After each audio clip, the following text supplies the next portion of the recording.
Thanks for that. That was unexpected. I wasn't ready. But a couple of observations, actually.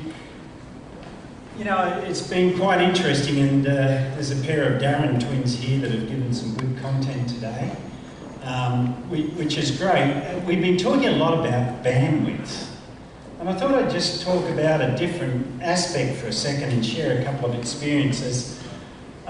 I think the other thing that we don't talk about sometime, and people maybe grapple to understand, is the latency issue. So bandwidth and latency go hand in hand. The old days of the dial-up services were very slow, and NBN promises a very low latency connection, and that's going to be very important for business itself. So it's not just like we saw the 10 images being downloaded pretty fast.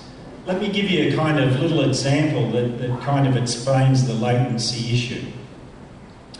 So going a few years back, I was working in Singapore for a number of years, and our head office in IBM for Asia Pacific was in Tokyo, and we decided to move the head office from Tokyo to Shanghai. And whilst the office was still in Tokyo and it was going to be 6 months before we moved, I was the first AP employee in Shanghai. And we didn't have an office yet. We had a place we were going to get in Jinmao Tower.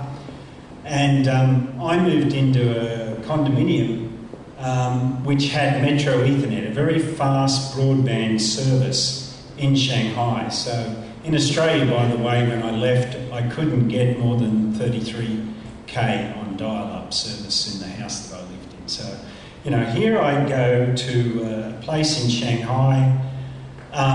There's a little Ethernet jack in the wall next to the power outlet. Plug the PC in, call up the people at the front desk, because I can't speak Mandarin too well. And they orchestrate the service for me. It's fully connected, 400 megabits in 2 hours, right? So I've got this service. Now, we didn't have a PABX, we didn't have a telephone number in Shanghai for our Asia Pacific office. My telephone number was still back in Singapore.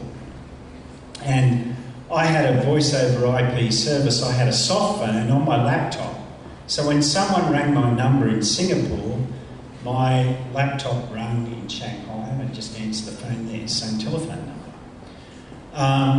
When I was working on spreadsheets, doing our planning, I'd be working with someone either in Tokyo or Shanghai, and they were sharing my screen.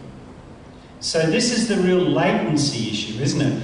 First of all, voice was working without any gaps and clips or freeze-outs. That's low latency. And when I was sharing the screen, I was working on an Excel spreadsheet, and I put a number in and someone said, no, I think we need to grow the business like this. And they were at their keyboard going bang, bang, bang, and watching the numbers appear on my screen and on their screen. Now just imagine if there was a latency there and you pressed a few buttons and nothing happened on either screen. You couldn't collaborate in that way.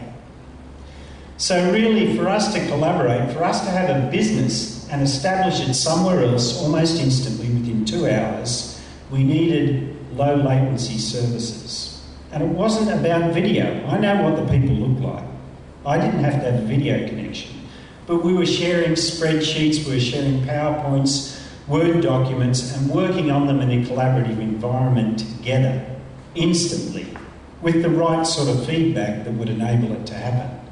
Imagine if you're doing a Word document and the document's on my PC in this city and someone else is at their keyboard and they're going like that and the letters aren't appearing up on the screen.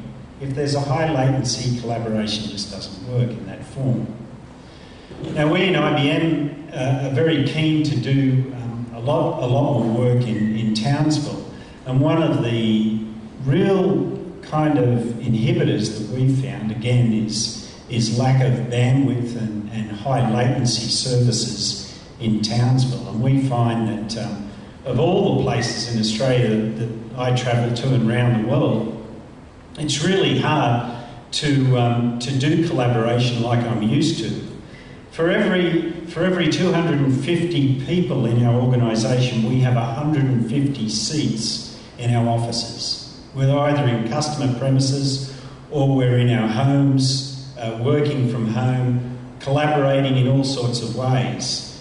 And there I was back in 2003 in Shanghai, doing this sort of thing that we still haven't delivered here in Australia. And I remember we brought our kids back 2 years ago to Australia, and I have a house in Brisbane, and we called up Telstra and said, we want an ADSL service. And they said, we don't have ADSL, you can't have ADSL. and my son said to me, do we live in a first world country? And I said, you mightn't think so, but I think this is supposed to be a first world country. We certainly need NBN, and I think if I could encourage everyone, there's been a lot of discussion, I don't want to go over that discussion about some of the things that could be done, but really in many ways we haven't discovered some of the capabilities that can be delivered by NBN. We'll only discover them by having this service in place. And I think Townsville has a great opportunity to show the rest of Australia, together with Armidale, together with the other places that are first release sites, how to use it.